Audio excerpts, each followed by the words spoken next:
कल तक जो इत्तेहादी जमातें हुकूमत के साथ थीं वो रात को अपोजिशन से भी मुलाकात करती हैं। आज के दिन MQM जो हुकूमत से मुलाकात करती है, वज़ीर आज़म उनके मरकज़ में जाते हैं, वो हुकूमत का साथ देने पर रजामंद तो है, लेकिन वो ये समझते हैं कि हम अपने साथ खड़े हैं। कल जब वो आसिफ अली जरदारी से मुलाकात करेंगे तो कल का मंजरनामा क्या होगा ये भी कोई नहीं कह सकता।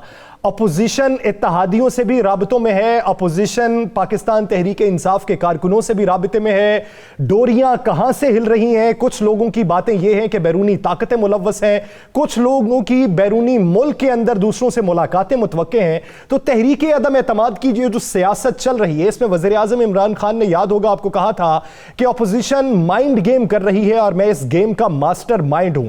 आज उसका अमली नमूना वज़ीर आज़म की तकरीर में देखने को मिला कि वज़ीर आज़म इस हद तक पुरएतमाद हैं कि जैसे अपोजिशन की जमात उनके साथ खड़ी हो। वज़ीर आज़म ने आज क्या कहा है, पहले उसका कुछ हिस्सा मुलाहिजा कर लें, फिर गुफ्तगू को आगे बढ़ाते हैं।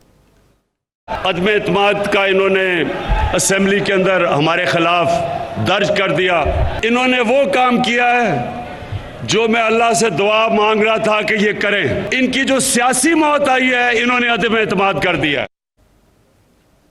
वज़ीर आज़म का कहना है कि मैं बड़े अरसे से दुआ मांग रहा था और मेरी शायद दुआ कबूल हो चुकी है। ये तहरीक अदम एतमाद ले आए हैं, अब इनकी गर्दन मेरे हाथ में होगी।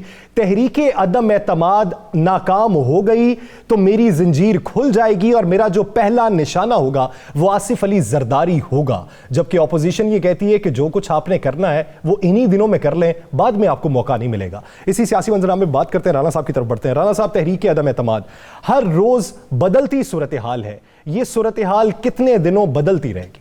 ये बड़ी दिलचस्प सूरत हाल है। आपको एक दाद तो देनी पड़ेगी कि पाकिस्तान की 3 बड़ी सियासी जमातें, 3 बदतरीन मुखालिफ, 3 ऐसे अफराद जिन तीनों जमातों के सरबराहों पे करप्शन के इल्ज़ामात हैं, वो सारे जो हैं जो इमरान खान के खिलाफ इकट्ठे हो गए और जो उन्होंने असेंबली में तहरीक पेश की है, जिसके लिए एक्विजिशन जो पेश की है, उसमें वो एक ये इल्ज़ाम नहीं लगा सके कि वज़ीर आज़म करप्ट है। उस पूरी रिक्विजिशन में ये इल्ज़ाम नहीं है। ये इस वजह से तरीके में ये ज़रूर है महंगाई हो गई, ये ज़रूर है जनाब के आपकी खारजा पॉलिसी ठीक नहीं है, आप फलां कर रहे हैं। हाँ, वो करप्ट होने की जगह नाअहली को जवाब बनाते हैं। बात यह है कि एक तरफ 3 अफराद जिन पर करप्शन के इल्जामात है, एक शख्स वो जिसको बेचारे को कई साल मुस्लिम लीग नून ने जेल में रखा, दूसरा वो जिसकी जो नाहल भी है, जिसके ऊपर जिसका भाई नाहल है, जिसकी भतीजी नाहल करार दी गई, जिसके ऊपर इल्जामात हैं कि ये मनी लॉन्ड्रिंग के हैं, मौलाना फजलुर रहमान पे लहदा नायब के इल्जामात हैं।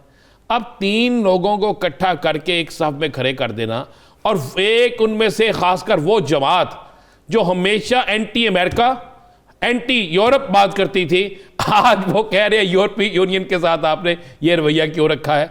आज वो कह रहे हैं अमेरिका के साथ ऐसी हमें खारजा पॉलिसी नहीं बनानी चाहिए थी, अमेरिका के साथ नहीं बना। ये तो क्रेडिट आप देना इमरान खान को, उसकी ये कामयाबी तो आप दें कि आपने बदतरीन मुखालफिन को एक जगह इकट्ठा कर दिया। तो जब मैं और आप ये सोचते हैं तो आम आदमी नहीं सोचता होगा। अब आप पूछना चाहते हैं हर रोज़ की सूरत हाल, या सर हर रोज़ सूरत हाल तब्दील होगी, और इतनी तब्दील होगी कि आपकी मेरी सोच से ज़्यादा। परवेज़ लाई साहब इस्लामाबाद पहुँच के मुलाकातें शुरू हो गई हैं, शहजाद साहब पहुँच के मुलाकातें शुरू हो गई हैं। मैं आपको यह भी बता दूँ, इस वक्त जिस वक्त हम प्रोग्राम कर रहे हैं, इस वक्त भी सियासी मुलाकातें 1 नहीं 2 नहीं 13 सियासी मुलाकातें जारी हैं। हर शख्स अपना अपना स्कोर पूरा करने के लिए, अपने अपने लोगों को, अपने अपने खिलाड़ियों को बनाने के लिए काम कर रहे हैं। आपको पता है, चले मैं आज आपको एक खबर ब्रेक कर दूं इस प्रोग्राम में। आपको पता है कि इस्लामाबाद के अंदर एक प्राइवेट रहायशगाह पर 2 गैर मुल्की सफ़ीर अपनी गाड़ियों की बजाय किसी और गाड़ियों में मुख्तलिफ औकात में आकर अपोजिशन के किन किन रहनुमाओं से मिले हैं। उनसे होने वाली मुलाकात पौना घंटा जारी रही। 2 मुख्तलिफ लोगों से मुलाकात हुई। उस मुलाकात के बाद वो दूसरी ही गाड़ी में जिस गाड़ी में आए उसमें नहीं गए, किसी और गाड़ी में गए, किसी और जगह गए, फिर वहाँ से गाड़ी तब्दील की। तो ये अगर हमें पता है तो उनको भी पता है जो इसको चेक कर रहे हैं। तो ये ऐसी सूरत हाल है जिसमें जो लोग इल्ज़ाम लगा रहे हैं उनकी काफ़ी हद तक इस इल्ज़ाम के हवाले से चीज़ें जो हैं वो सामने लाने वाले हैं।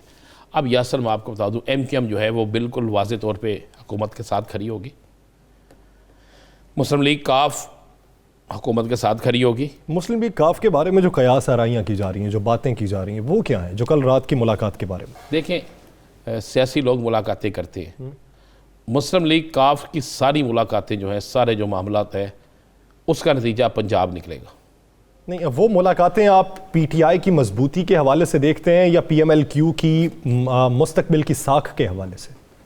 वो मुलाकातें किसी की तरफ से लगाएगी ड्यूटी पूरी करने के लिए की जा रही हैं।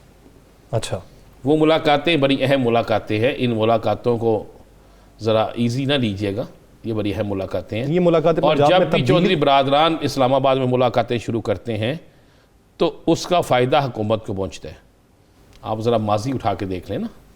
और चौधरी बराद देखें, तारिक बशीर चीमे का जहाँ पर दूसरा बयान मीडिया ने अंदर की कहानी बयान कर दी, तो उसके बाद जो उन्होंने अपनी गाड़ी में बैठ के बयान दिया, जिसमें उन्होंने कहा कि हम अपने लोगों के साथ खड़े हैं, हमारा वज़ीर-ए-आज़म से एक रिश्ता है, हम वज़ीर-ए-आज़म के साथ खड़े हैं और खड़े रहेंगे, ये बयान हमने कम दिखाया।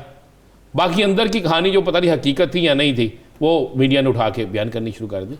एक चीज़ ज़हन में रखिएगा, आपको दो चीज़ें मैं बड़ा क्लियर कर दूँ।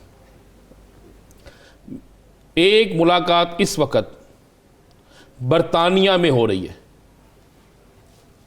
एक मुलाकात बरतानिया में हो रही है, जिस मुलाकात में पाकिस्तान से गए हुए 2 अफराद में से एक शख्स किसी से मुलाकात कर रहा है। ये मुलाकात मुस्लिम लीग नून की शख्सियत से की जा रही है। हाँ, सब सीधे खुल के बात कर नहीं, कुछ बातें होती है, मैं जानबूझ के इसलिए नहीं करता। सुबह से खबरों में तो चल रही है ना वो चले, वो मुलाकातों- सुबह से चल रही है, मैं तो फुटेज के साथ बात करूंगा। अच्छा, और मैं जो फुटेज आएगी तो उसको सामने भी ले आऊंगा, लेकिन मेरा सोर्स यानी फिर आप ये तो माने कि PTI के अंदर जो इंतशार है वो इंतशार मजीद बढ़ेगा?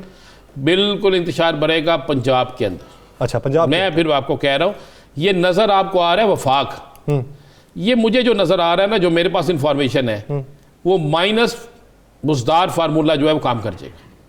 अगर माइनस बुजदार फार्मूला काम करना है, दिखाई भी देता है, तो फिर 2 अरकान असेंबली जो मेन मेंबर में शुमार होते हैं जहांगीर तरीन ग्रुप में, वो आज झुकाव बुजदार साहब की तरफ दिखा देते हैं। बिल्कुल 2 मेंबर्स वो अहम मेंबर्स नहीं है, बिल्कुल गलत बात है। नवानी साहब और खुरम लगारी यहाँ मेंबर्स नहीं। नहीं, नवानी साहब हैं, नवानी साहब अभी गए नहीं उधर। नवानी साहब ने जो बात की है वो आपको नज़र आ जाएगा। खुरम लगारी जो है वो कभी खुशी कभी गम, अच्छा, ये वाला हिसाब है। दूसरी बात है कि जहांगीर तरीन ग्रुप में कमीनी इजाफा होगा। मैं आपको ये भी बता दूँ, जहांगीर तरीन ग्रुप की जो आज मीटिंग हुई है, जो ये अभी लास्ट जो मीटिंग हुई है, उसमें बड़े फैसले, उसमें उन्होंने बिल्कुल डट के बात की है। और आपको पता है जो उस ग्रुप में लोग हैं वो तो यहाँ तक तैयार है कि अगर उन्हें माइनस बुजदार इस्तीफ़ा देना पड़ा तो उसके लिए भी वो तैयार है।